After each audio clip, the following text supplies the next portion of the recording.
Welcome to the Further North podcast, your weekly dose of the North Melbourne Footy Club. My name is Josh, and this is a fan-run podcast doing match previews, reviews, and everything North. Let's get it started.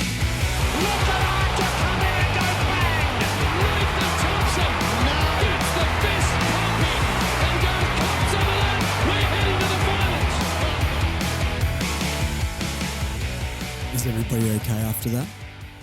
Are we all breathing? Are we all okay? All right.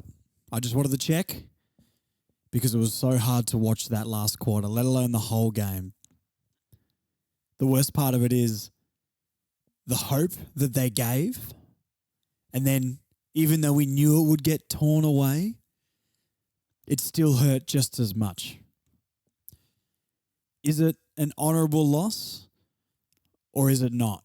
That's the sort of stuff that we're gonna discuss. We're gonna chat about it. I've asked you guys for your thoughts. That's going to be incredibly exciting. But welcome back, Further North podcast.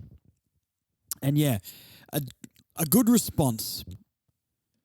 But other than a good response, what was that performance? We're going to dive into it. Welcome back, guys. Yeah, what a crazy game. My head is still a little bit cooked, and by some of your comments, I think you're all a little bit cooked as well. But hey, here we are. It's West Coast week as well. That's very exciting. Who knows what's going on at our club right now? It's almost if you don't laugh, you cry sort of thing. So I'm going to make some jokes. I'm going to laugh about it. Here we are. And I really, really hope, there's a part of me that hopes it gets worse, only because when we end up winning a flag one day, hopefully before I die, it's going to mean that much more. But we're looking too far ahead. The flag's next year. Let's focus on the Saints game right now. We're going to start with the team lineups as usual, guys. I did the preview and you got my live reaction to the squad being announced. Was only the extended squad though. So right now, I'm going to tell you what I thought of the final decisions that were made. In was Goldstein, Phillips, and Lazaro. Lazaro was a late out and Daniel Howe did come in. And out was Wardlaw, Zeeble, Coleman Jones, Xerri, with Zeeble being the sub. Goldstein in, tick for that. Phillips in, tick for that. Lazaro, it is what it is. I guess someone had to come in, but that should have been Hugh Greenwood. The fact that Hugh Greenwood wasn't in this team baffles me. Now, I'm not going to go too much into it now because we're going to talk about it, but the midfield was a lot better because someone whose initials are WP was in the middle doing some of the dirty work and getting that ball off the ground and out. Imagine if we had another guy to do that as well who could tackle just as much, if not more. How Lazaro is getting a game over Hugh Greenwood is baffling. But hey, I'm not here just to whinge. The only out, I guess, Zeeble wasn't even out, so there's not really any questionables. The rest were injuries. But, yeah, what an interesting selection. Did you guys feel that way too? Because we obviously had Robert Hansen Jr. As a possible in as well. We didn't get it. Deep down, we all kind of knew we weren't going to get it, but I kind of wanted to see it. But I understand. Other than that, there wasn't really the only one was Hugh Greenwood, but we're not going to whinge about that. I'm sure if we get Marnie on in the next year, she'll be bringing it up, even to, 12 months down the track. I did message Marnie when it happened, and she was not happy. She was not happy at all. But hey, we digress. All right, let's get into the game. I've got some positives and negatives, and then we'll look at a few players and all that sort of good jazz. So much other stuff coming up. We got questions, Sean Atley Club Champ, Under the Microscope. And yeah, the VFL didn't play this week. Then we're going to do a round review. What a good round of footy it was, except for the North Melbourne game. Let's go to positives. Here we go. We responded. Now, that's a very blanket statement, and let's take result aside, but we responded from last week's effort. We know after last week and how we all felt through the week that there's not really much to hope for in this season. And that's sort of last week obviously really shone a light on maybe where the club is at compared to 50% of the supporter base that was hanging on to improvement. And I know that sounds negative, but I mean it out of love. But we responded, and we responded well. Above average sort of pressure, AFL standard of pressure, we put on.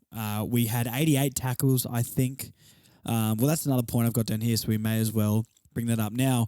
We won the tackles 75-88, and Rats said in the press conference that they wanted 80 tackles this week, and they got 88. But that should be standard. We should not have to go into the meetings being like, we need to hit 80 tackles this week, and we need to pressure. But in the isolated moment, I'm happy of that response. Our pressure was high, and especially in the forward line. I don't know if you guys thought this too, but I thought a lot of the forwards did a pretty good job of pressure. Steve-O, Paul Curtis, Eddie Ford, those sort of guys up forward were putting a lot of pressure on. Maybe not the best games by some of them, but just forward pressure. We boxed them in a lot more, and it forced them to kick it long so they didn't get as much transition through the middle. It made it a lot easier that they weren't just running through the guts and we couldn't do anything to stop it. It didn't look as out of control transition-wise on our end. The back line worked well together as well.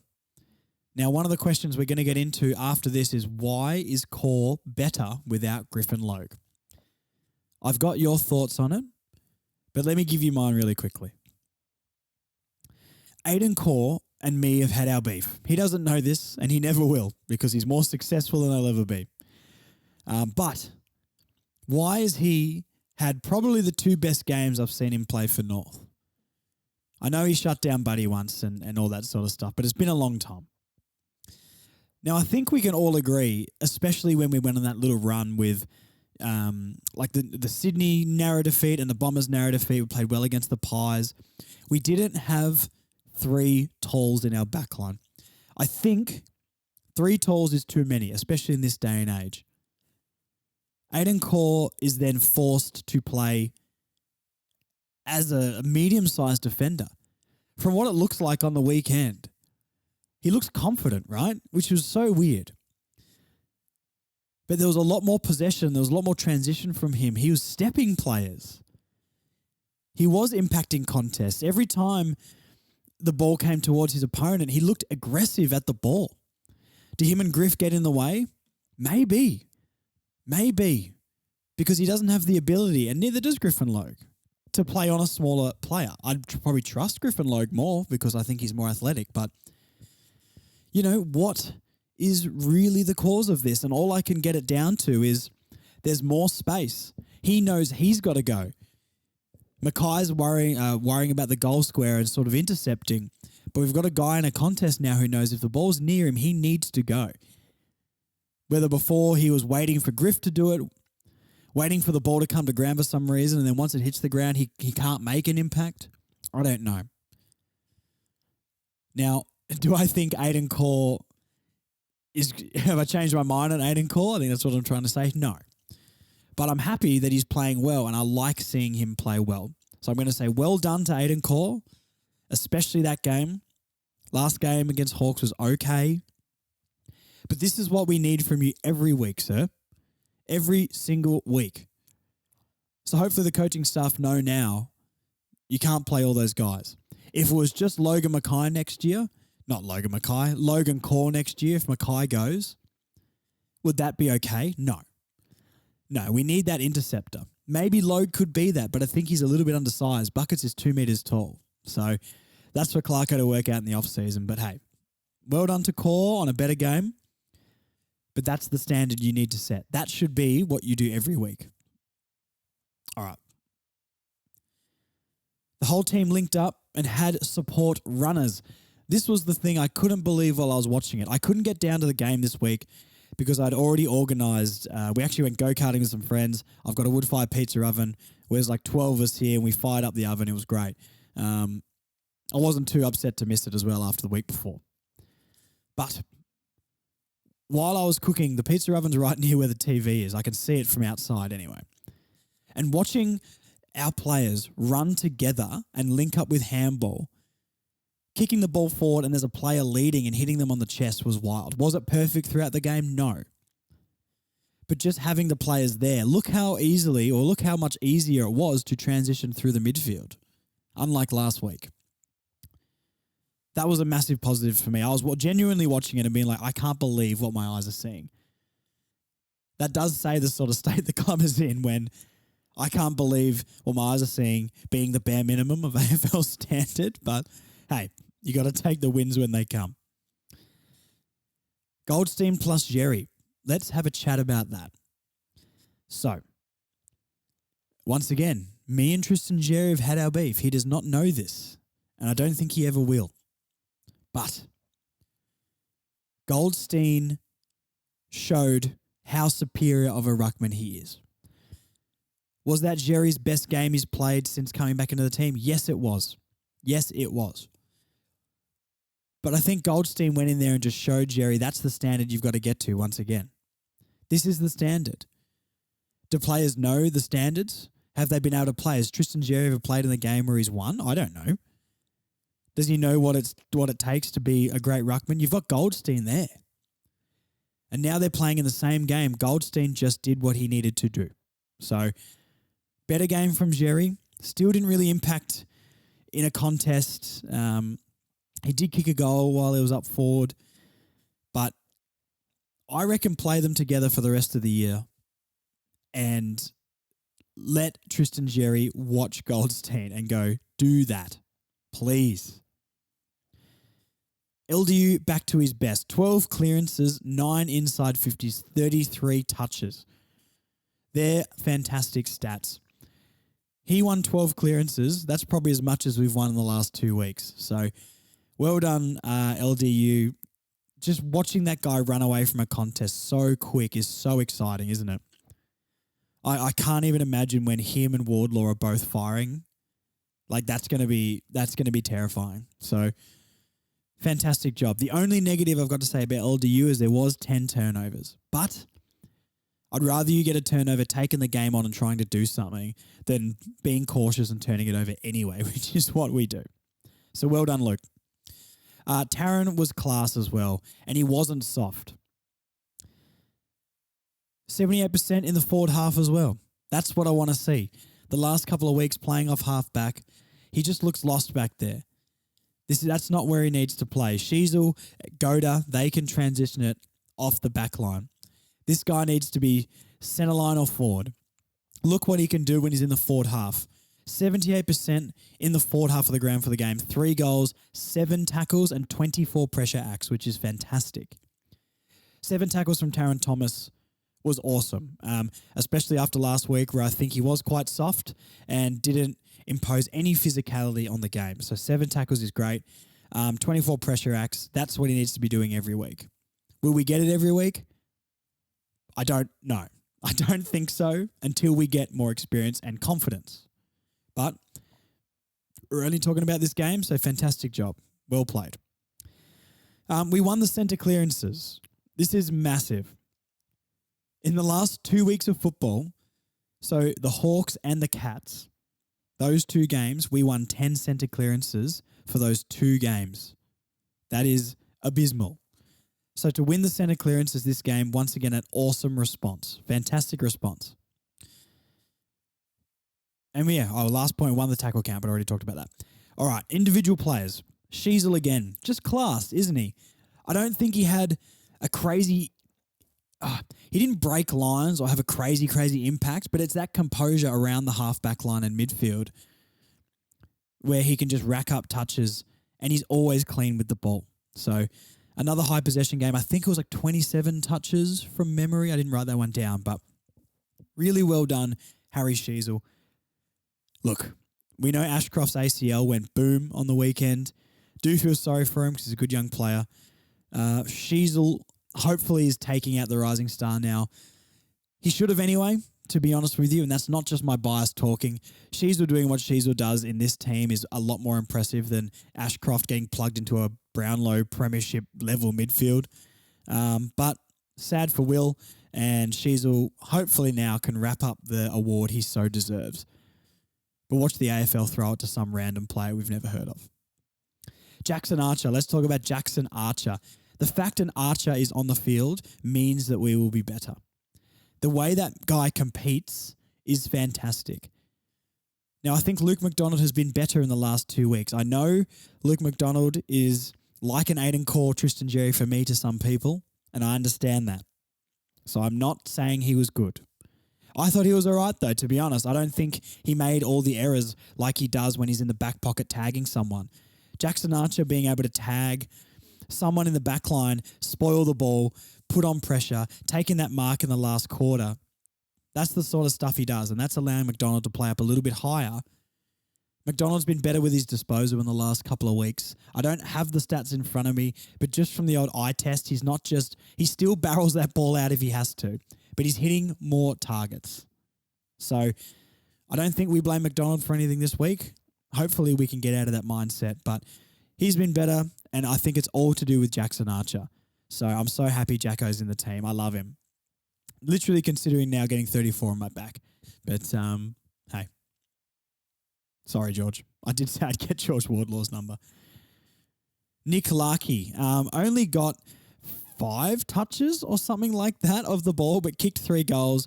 Larkey does what Larkey does. Doesn't need many touches to make an impact. Extending the lead on Oscar Allen again. I don't think Oscar Allen kicked a single goal, and Larkey's kicked 3. So, look, that bet's looking decent for me right now. The big test, it's West Coast week, and we'll see what happens next week. But Nick Larkey, another solid performance. So much leadership from him out on the field. The thing that sucks is he's so deep in the forward line, he can't come down to half back and yell at all the people doing things wrong in our back line. So I just think he's a great leader. I reckon he could be a captain one day if the captaincy was to change from Jai. Ben Mackay, back to his intercepting best. Him and Corr looked really good together. It feels so weird me saying that. It feels so weird and so wrong. Because if next week, if they capitulate, will I be surprised? No. But they looked a lot better. Back to his best. Intercept marking. Some crucial ones as well. So well done, Ben Mackay. We've already talked about Aiden Corr. Josh Goda.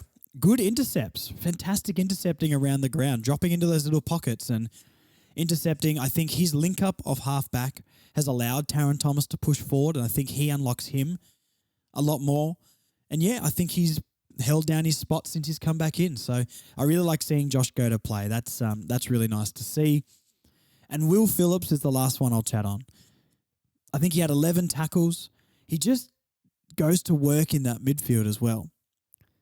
I did ask for your comments on like the game and everything, and there's an outrageous comment that I'm going to read a little bit later on from an Instagrammer, which I think is blasphemy. But it's all out of respect. I'll read your name and we'll be friends after. But yeah. So there are all the positives. Let's get to some of the negatives. And we're going to go through these fairly quickly because we've got a lot of questions to get to. I guess the biggest one is we need to learn how to win games, don't we? We should have won that game. We had so much momentum, and you can just tell it's a mental thing. It's absolutely a mental thing. I knew that we were going to get overrun the last quarter. I was watching the game with a couple of Saints fans who were here, and I said all the time, we'll get run over. And they're like, no, Saints aren't. I was like, no, I'm not joking. Like, yeah, you can pretend the Saints are awful. They're not great. They're dropping, but we're like all-time bad. So we did always know it was coming, but we need to shake that mentality. How we do that, I don't know. But we did always know it was coming, and the players knew it too. So Clarko's got to do something to get that mentality out of them. I know they won't say that, but you can tell. Skill errors and decision-making. The amount of times that we could have been out, and this is almost like the Hawks game as well, but it happened 0 times in the Hawks game. Missing tiny handballs. There was a couple of times we'd handball to our team and it'd drop at their feet. Missing kicks and that sort of stuff. Our skills just aren't there yet. I hope it's a maturity thing. But sides like the Bulldogs, they just never miss a handball. Like the Pies as well, they never miss a handball. And we do. And the amount of times we could just get a simple little handball out or even make a tough handball, your AFL players, and we could have been out and running into our 50 is wild. So that's something we really, really need to tie up. One thing I've noticed in the last few weeks as well is we're willing to hold the ball and take a tackle instead of get the quick hands out. I don't know if you guys have noticed this as well. Pies and Bulldogs are a perfect example of this too, where you'll tackle a Bulldog and they'll still handball it out and get the handball to one of their players. It could be a numbers around contest thing, but I've noticed a lot of our players are very willing to get tackled and hold the ball and take it to ground instead of keeping to try to move the ball. Maybe that's just lack of confidence. Maybe that's lack of numbers, but we're very willing to take the tackle and get a ball up, which a lot of the times gets the other team the possession and they take it down the other end. So one thing I've noticed a lot, I reckon there's a lot of times we could have handballed it forward or at least tried to push the ball forward and we would have had more inside 50 entries and maybe more goals. Who knows? 24-16 free kicks. Now, everyone on every podcast ever will say, I don't want to blame the umpires. And I'm one of those as well. Every fan in the league thinks their team is hard done by. At the barbershop, I have a lot of footy conversations every day, and every single person thinks the umpires are against them and the media is against them. We're the only club, honestly, that can say that's true. Both of those are true. The media is never really against a lot of the other teams. We're the smallest team in Melbourne. They'll pile on a little bit if they have to, but ours is always consistent. Maybe I'm being biased here, but I really don't think so. But we have the lowest free kick differential in the league. We're the worst team in the league, and it looks like the umpires are trying to contribute to that. I'm not saying they are. I'm not saying there's a deeper, wide conspiracy going on. But 24-16 free kicks, just like LDU running into goal at the end and Eddie Ford giving away a free kick, there's so many little free kicks. And we never get them in attacking areas. We never get them in areas where we can hurt people, but we give them away there. But some of the ones we give away, I don't think are there. But I'm not going to harp on umpires too much. What can you do to those bloody yellow pricks? Saints only had 23 hitouts, but 42 clearances. We had 63 hitouts for 33 clearances. Very interesting stat. So, we won 40 more hitouts and they got 9 more clearances. This is the problem. And I'm not going on a Xerri round. I think that was Xerri's most solid game so far. Goldie was the standout ruckman, as he always is. I'd love to know how many hitouts Xerri got that led to a clearance compared to Goldstein, but I think I know what direction it's going to track. We improved this week out of the middle, so I'm not going to complain too much, but just the numbers are a bit staggering. I will read them again just so they sink in for you guys. Saints only had 23 hitouts, but 42 clearances. So clearly, our ruckmen are tapping it to the other players. I know it's not all about the ruckman. I know the midfielders have a lot of responsibility too. But look at our midfield game this week compared to last. North Melbourne had 63 hitouts, so 40 more, and we only had 33 clearances in total for the game, 9 less than the opposition. So clearly we've got to get on the track. And look, Xerri fans will say the midfield need to do better. I got a lot of that a few weeks ago when I criticised him. I don't disagree because the midfield was woeful the last few weeks, but the hitouts aren't going to our advantage a lot of the time unless Goldstein's in there. So I hope Goldstein goes, Tristan, we're going to work one-on-one, mate. This is how you tap. All right, 13 to 8 marks inside 50. Better, once again, but not good from us. The disparity is wild. Goda was good dropping into space. Corr defended well. It didn't feel like they marked it inside 50 a lot, but yeah, I think we've reeled it in a little bit compared to the last week's, but it's still a stat that we just leak marks inside 50, especially at crucial times. It was nearly half time. There was like 4 seconds left, and I said to the guys, watch them kick a goal. It was a ball up in the Saints forward pocket, and some bloke with a buzz cut like snapped the ball, and it went through for a point. But that could be the difference in games this close. How are we not holding the ball up there at all costs? They're getting a shot away with 4 seconds left. It was wild. And the last point, we'll touch on a few players. Lockie Young, I think he was pretty poor. There were some times where his opponent was leading and he looked to give up. He wasn't sticking to his opponent enough. Around the ground, made some mistakes, didn't offer much run off half back. I'd love to see Miller Bergman come back in for Lockie Young. That will be in my changes for the week, but let me know what you guys think about that. Cooper Harvey, probably his worst game so far.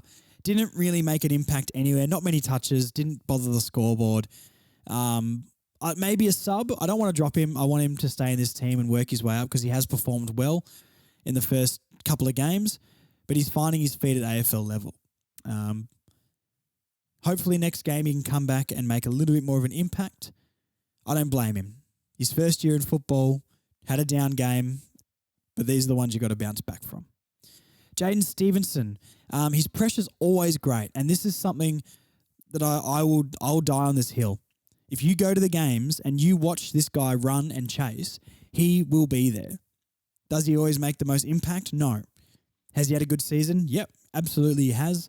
But the last couple of weeks, he's been a bit absent, so I'm looking for him to bounce back next week. Doesn't deserve to be dropped at all. That's not even something I'm considering. Paul Curtis, I've written here, makes impact in moments, but turns the ball over a lot. His forward pressure was great, same as Steve-O's. He always presented as a marking option up the ground off that half forward line. You know, last week, he was one of the little rays of light in a very, very dark Marvel Stadium last week for us. Once again, don't think he should be dropped because I think we need him. But he's probably one of the worst field kicks in the team. So that's one thing he needs to work on. All right. That is all the notes I've got there. Let's go to Sean Atley Club Champ, and then we're going to get into your questions. So, Sean Atley Club Champ, the 3-2-1 votes. Who do you guys reckon? I don't reckon you got to think too hard. Luke Davies-Uniacke gets the 3 for me this week. Taron Thomas gets the 2. And I was confused with number 1. Would it go to Sheasel? Would it go to Phillips? Would it go to Corr? Would it go to Larky? They were the ones I was tossing up. I'm going to give it to Phillips.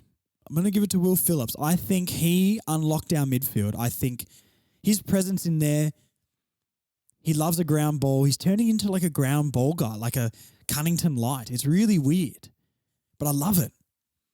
11 tackles. No surprise to me, the clearances were so much better out of the middle with him in there. I just think he changed our midfield dynamic. Corr maybe deserves it numbers-wise, and I'm not just not giving Corr a vote because of my bias. I genuinely think Will Phillips was the reason that our midfield functioned. Corr is very stiff not to get a vote, though. So, look, Will Phillips gets the 1 for me. It's making it pretty tight at the top. Sheasel 20, Larky 15, LDU 13 now. Man, if LDU played all year, he would be leading this thing for sure. Now, who else do we got? Phillips is on 3 votes now. Taron Thomas is up to 5. So, yeah, it's all coming together. But Sheasel still leading. Larky 15, LDU 13. All right, question time. So once again, I've reached out to you guys on Facebook and on Instagram, and I asked 2 different things this week. I asked about the honourable losses. Does this honourable loss feel good? Are you feeling bad? I wanted to know how you felt. Some crazy responses, to be fair, and a contrast of responses. So this is exactly what I said. Happy or sad after that? Tell me why below, and I'll read the best out in the pot, and here we go. The other one I asked was, why is Corr better without Logue in the backline? And I also tagged on, what did you think of Xerri and Goldie together? So keep in mind, they're all the questions we're going to be going through. They're all in different orders, but we're going to do this together.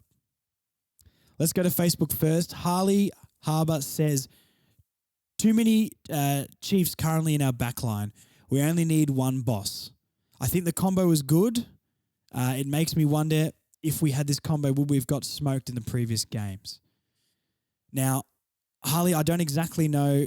I know the first bit for our backline, there's too many Chiefs in the backline. That could be so with all of those talls competing for the same thing. Not 100% sure what that second one is, if that's the first or the second thing I asked. But let's go to the next line. This is definitely about the Xerri Goldie thing. I believe Xerri is a 40-60 ruckman, spending 60% forward/floating. That's a very interesting comment because I don't see Tristan Xerri like that at all. If he could be that, that'd be great. But he's only kicked like one goal.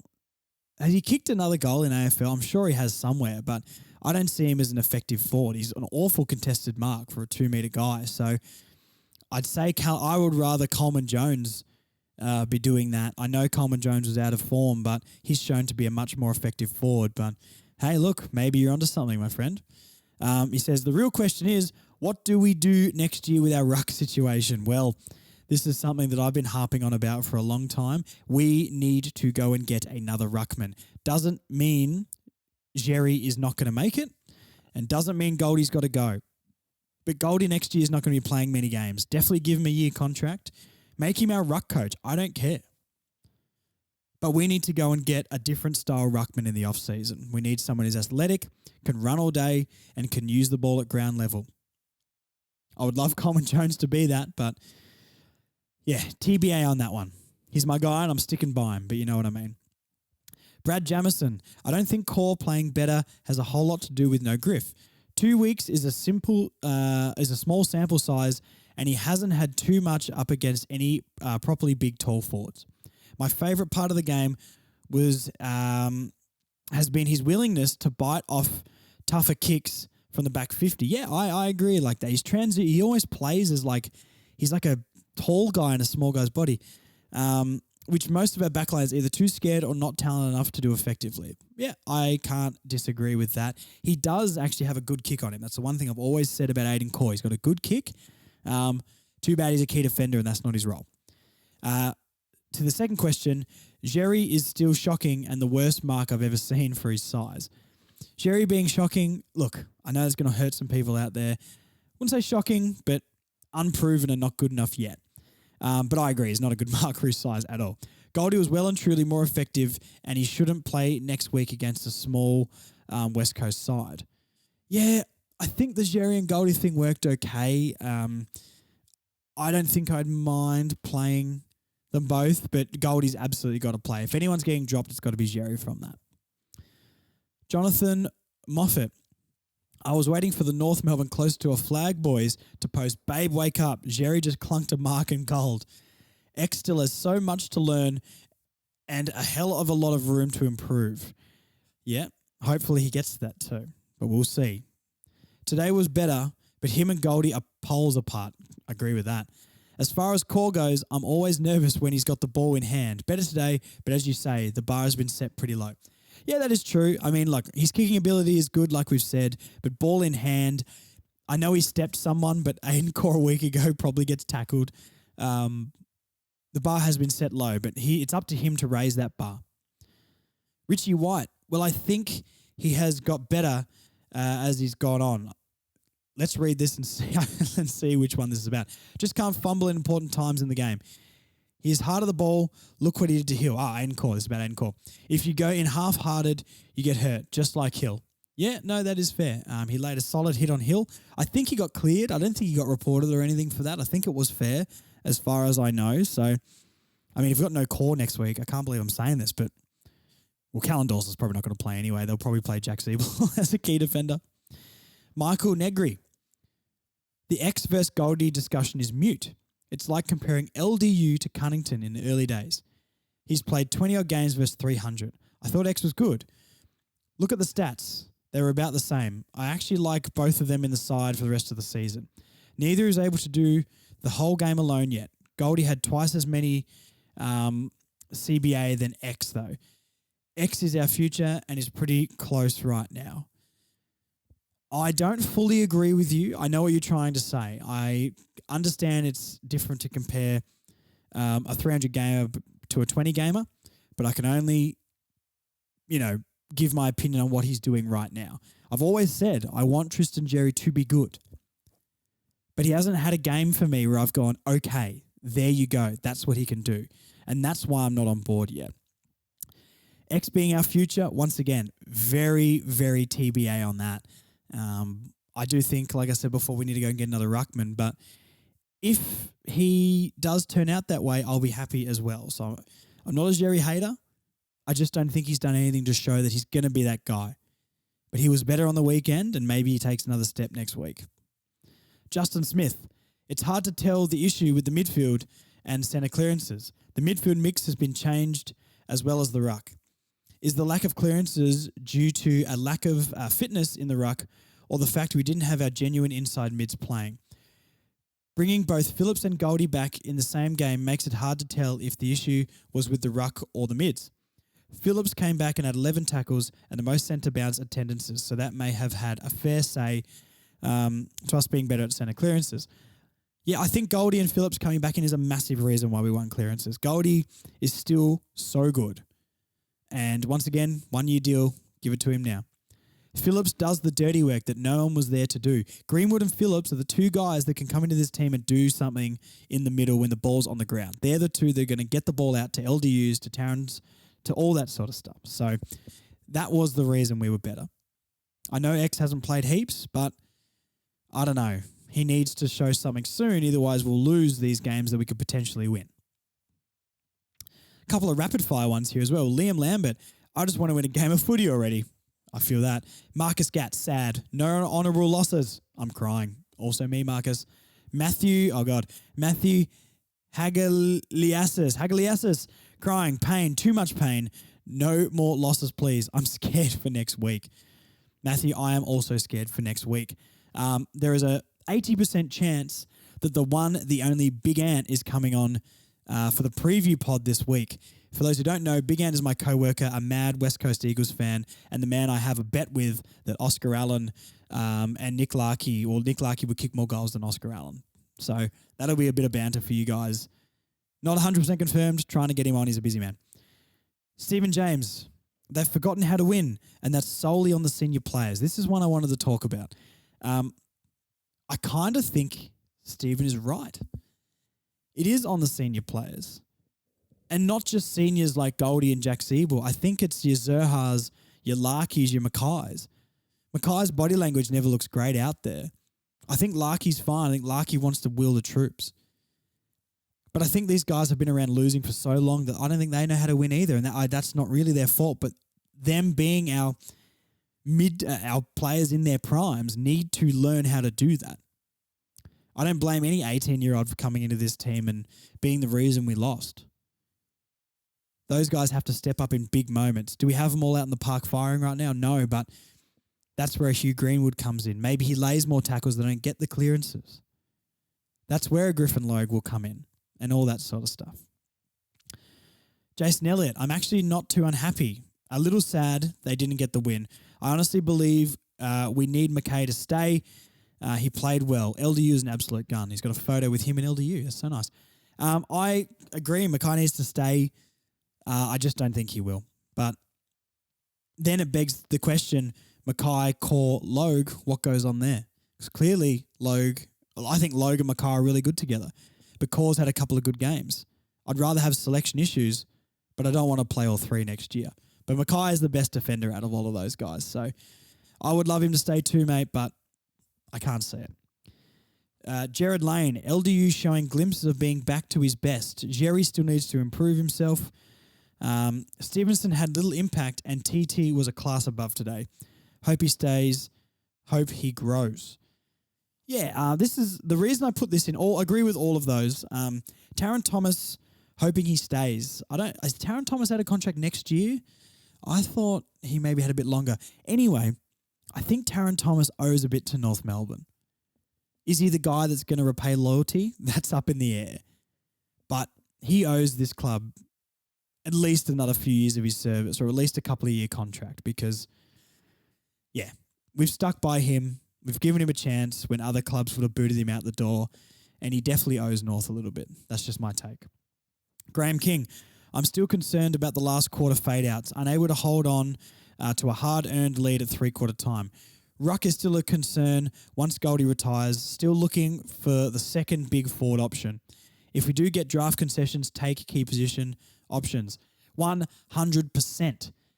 This is why getting the number one pick is making me nervous because, yes, we might have the most elite midfield in like 5 years if we get LDU, Wardlaw, Harley Reid, this, Riley Sanders, whatever that guy's name is. But we've got no one to kick it to and no one to defend once it gets past the midfield. We need to take key position players, absolutely. If we get this concession and get Riley Sanders in, every other draft pick needs to be a key possession player. Key position player. Please, we need something. Last one from Facebook, Paul Minotti. I don't know how to feel about today's game. I was at the game and was talking to 3 North fans I was standing with near the North race today. And at 3/4 time, I was anxious about whether we could finish the game off. We all were, Paul. We are so down on confidence that we don't know how to win. Absolutely. We just did talk about that. She's LDU, TT, and Sue all great. Please play RHJ next week. I would love Robert Hansen Jr. to play next week, but after a decent performance, I can't see him getting a game. I don't think anyone in the forward line deserves to be dropped as well. If anything, maybe swap him for Cooper Harvey, but Cooper, once again, had a few good games, probably should hold his spot, so I probably don't think he makes it into the team, unfortunately. All right, moving over to Instagram now. We've got Black Licorice Poker. No, and that's a no in response to are you happy or sad with the loss, with the honourable loss? Should have won that. People need to start being honest about Bailey Scott. He's Aaron Hall. Now, this is the one I wanted to talk about. Oh, there's another one coming up too. There's a couple of crazy calls. Now, Black Licorice Poker. But please never mention Bailey Scott being Aaron Hall. Bailey Scott is so much better than Aaron Hall. Bailey Scott's had a great year. He's backed up his third in the best and fairest last year. He'll be top 3 best and fairest, I would think.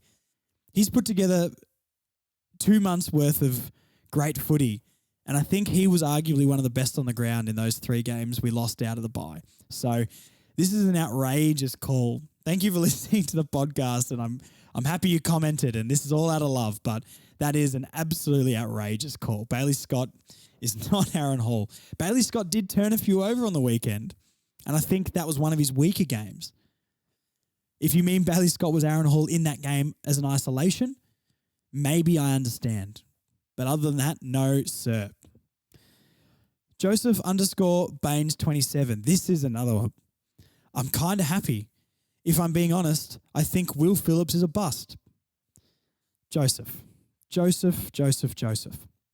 What are you talking about, mate?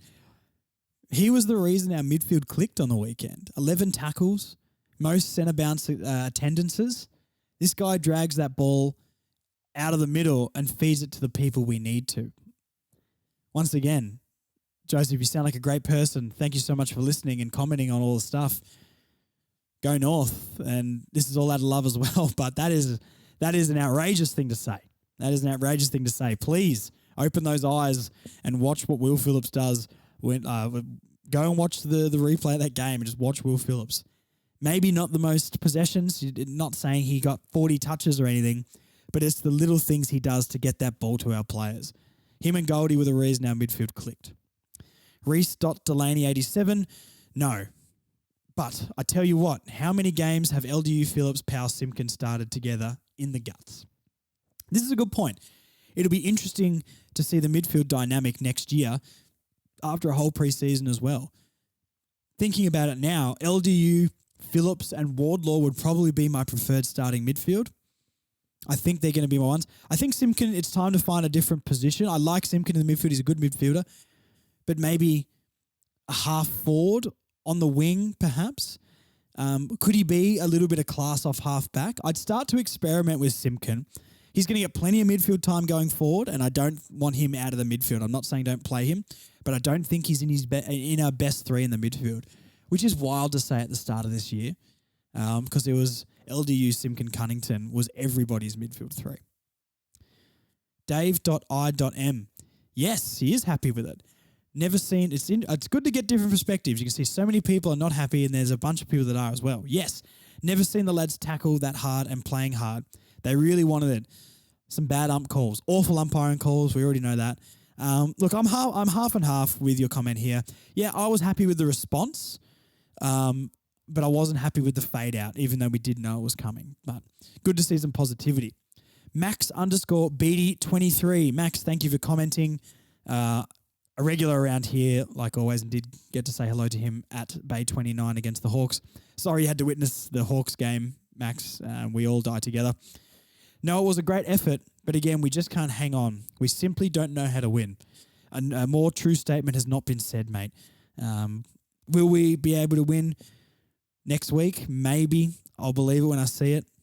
I think West Coast are the favourites right now, which is pretty terrifying, but we need that win so bad next week. Bryden_Isles. I'm actually more gutted over the fact we got our hopes up just to be ripped to bloody ruins again. Brighton, you reflect every single North Melbourne fan's inner thoughts. That's exactly what I said when I came inside in the second quarter from cooking the pizzas, and I was like, oh no, we're winning, they're giving me hope, and that's the thing that's going to hurt the most. Even the fans have a losing mentality, and I'm one of them, to be honest. I don't expect us to win. The only people who expect North to win right now are just nut jobs like Marnie. Marnie, I know you're listening to this, Marnie. I wish I could support them like you do. You're a tragic and I love it so much. But Marnie messaged me before the game and she told me she legitimately thinks they're going to win. And she was nearly right, to be fair. She knows more about footy than I do. But I wish I could have Marnie's enthusiasm for this team. Karen Wilson, 18. Xerri and Goldie worked well. Corr will get 3 weeks for his hit on Hill and not play again. I don't think Corr will. I think Corr got away with it. Just don't quote me. I don't think he got reported. Can they send you after because they decide that you just were bad? Maybe. I guess we'll see later in the week. But I saw an article or something today that Corr didn't get reported or anything like that. So, yeah, we'll see. Dan_Mizzy19. Xerri average in the ruck, but if they play both of them, Xerri will get better. Yes, I agree with that statement 100%. Xerri wasn't great in the ruck, better than the last few weeks, but once again, the bar was set so low. I think you got to play them both together and see if Xerri can get a little bit of this Goldie talent like the Monstars in Space Jam. Hopefully him playing with Goldie means he can really copy what he does because he needs it. iMarcus_ says, Corr is a real leader. Noticed it at training. I think Logue is also a leader and they may clash. Very interesting. I'm not going to say that's wrong because I have not seen Corr at training. So I'm going to go off your word here. I haven't seen many leadership traits from Corr on the field, I won't lie. Even the games I've been at when I've been sort of sitting near where he is, I don't see him leading too much. I think Zeeble sort of is that guy in the back line, even though I know he's been the sub last couple of weeks. But yeah, look, if he can develop into that, I'll be very, very happy. If Corr can play like this, then that's fine. All right. Gilmore_Lachlan. Corr may have realised he's playing for his career for when Logue is back. Still not sold on X needs time. Yes, I agree with that. Maybe it's a wake-up call for Corr. A call for Corr? Look at what I just did, guys. I'm cooked. That is a wake-up call for Corr. That's what I meant to say. Yeah, it might have been a bit of a wake-up call. Should we call them wake-up calls from now on for the rest of the year? Yeah, let's do it. That's his wake-up call. Hopefully he plays like this for the rest of the year. West Coast, a winnable game. He needs to back it up in a win, I think. I did say to I did say to Corr and Xerri, to be fair, do it 3 games in a row, and then I'm going to start to believe that it can happen. So if Corr comes out and plays well next week, I will slowly start to be like, okay, let's improve on this, and I'm going to get on the Corr train. But it's not stopping all stations to Premiership City, guys. Big X still needs time. He needs time. He needs to improve now to deserve to stay in the team. And then once he gets to a good base level of football, then you give him time. That would be my opinion. All right, guys, that is all of the questions. Thank you so much for writing in. Can't get to everyone's anymore. The community here at Further North Podcast has grown too big. There's 35 odd Facebook comments on one post. There was like 20 odd on the other, and then all of the Instagram replies on those two as well. So I can't get to all of them anymore, like the good old days of round 1 and 2, but I love it. Thank you so much. And I do try and share the comments around a little bit. There's some regular commenters, and I love you guys. But I do try and remember names and see if I can get some new people in every week too. So always leave your comments. Further North Podcast on Facebook, Further North Pod on Instagram. And thank you so much. The last thing I'll ask for, if you're listening on Apple or Spotify, please, if you can, click that 5-star review button. It gets the podcast more traction, basically. The more people who've hit the 5-star button, the app goes, that must be good. When people type in AFL or North Melbourne, that will come up higher in the rankings. So it only takes a couple of clicks, guys. I would really, really appreciate it. And yeah, let's go on to the round review. We would have done the VFL, but they did not play. So let's go to a bit of a round review for this week, and then we'll finish it up. I need to go get some food. All right. We started on Friday night. The Bulldogs absolutely destroying the Bombers. This middle part of the table, let's look at the table. This middle part of the table is wild. Bulldogs 5th. Essendon's all the way down to 11th. I swear they were 5th a few weeks ago. The Saints beat us, I guess. If they lost, they would have been out of the 8. But you lose one game between 5th and like 14th. And who knows what can happen. It is really jam-packed. The Giants are in the finals. That's wild. Carlton are 9th. Richmond are 10th. What a crazy... Like the Crows were in the top 8 a couple of weeks ago. What a wild season. The Bombers are interesting. They've just capitulated the last couple of weeks. I was rating the Bombers, to be fair. But hey, maybe Ben Mackay will be a 41-point difference next year for the Bombers. Thank God Richmond beat the Hawks.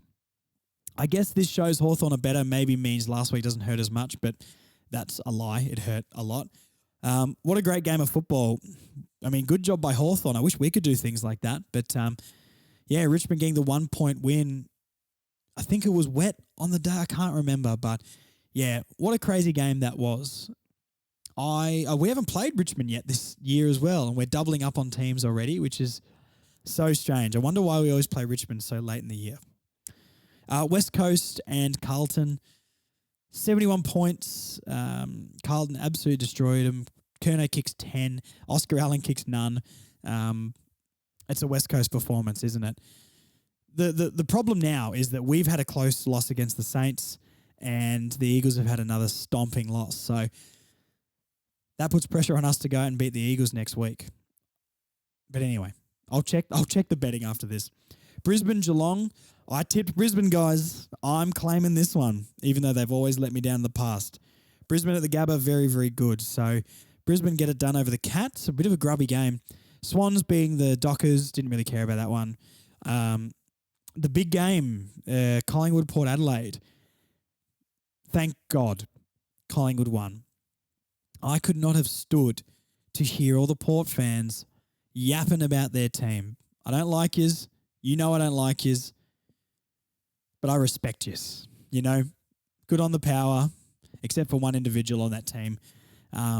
If Jason Orr-Francis didn't play for the power, I'd actually probably be on board with them, to be fair. But you know, it's just like Ange Postecoglou going to Tottenham. And I'm an Arsenal fan, and now, unfortunately, even though I don't feel good about it, I want Ange to be an awful coach and get sacked midway through the season. So my Arsenal allegiances are too deep, and I apologise to Ange. And yeah, I don't actually mind the power except for that one guy. So, yep, is what it is. GWS Gold Coast, the expansion battle. GWS continue their form. Is that 6 in a row for them now? Melbourne and the Crows, another close game. It's wild this week. North and Saints was 8 points. Crows, D's, 4 points. 2 points for the Pies and Power. 11 for the Cats and the Lions. And 1 for the Tigers and the Hawks. So some crazy games of footy this week. D's turning up. Yeah, the D's are hit and miss. They're sort of just scraping over the line right now, but they're definitely the worst of the top 4. The finals will be interesting. Now, round 20, North, Melbourne, West Coast. Who's favourite? We're favourites now. Oh, we weren't before. It was like $1.90 to $1.94 a couple of days ago when I checked. Now it's $2.05 to $1.80. North are favourites. So game of the round, guys. Second last versus last. What more would you want? 4:40 in the West on a Sunday, my bad. We don't play Saturdays. What am I talking about? Yeah, let's all get around this one, guys. Yeah, I'm terrified for this week. I won't lie to you guys. I'm genuinely terrified for this game. It's going to be so hard for me to watch the whole thing. Even if we get 30 points up, I'm not going to feel comfortable. And you guys know you won't as well. I don't care how bad West Coast are. Doesn't mean we're that much better. So, I really, really am terrified. But get your mates together. Let's watch the game. Hopefully, this time next week, you're listening to our third win of the season. I'll surely can scrounge up some sort of guest to come on and we'll celebrate a win.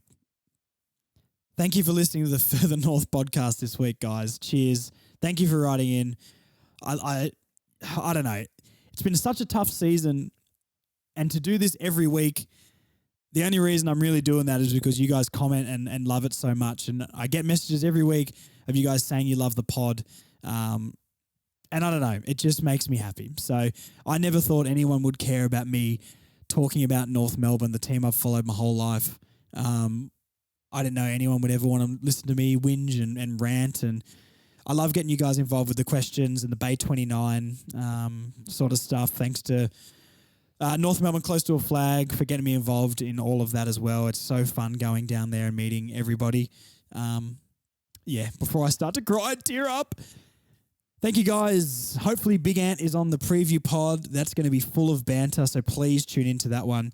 We're going to debate who's better, Nick Larkey or Oscar Allen. Yes, punches will be thrown. And once again, if you guys do want fantastic football chat from a North Melbourne fan and live in the eastern suburbs, Black and Brown Barbershop in Mitcham, right next to Mitcham Station. Jump on the website. You can request Josh. Write in the comments of your booking, I came here from the podcast, so I know. And we can talk North Melbourne. Wednesday afternoons, Friday and Saturdays, Big Ant is there as well. So if you want some banter this week, please book on those times. And me, Big Ant, and yourself will laugh up a storm and we can debate who's going to win North or West Coast. Thank you so much, guys. I'll talk to you next week. Toodaloo, over. Bye-bye. Thanks for listening to the Further North podcast. We'll be back next week with more great North chat. See you then, Bruce fans.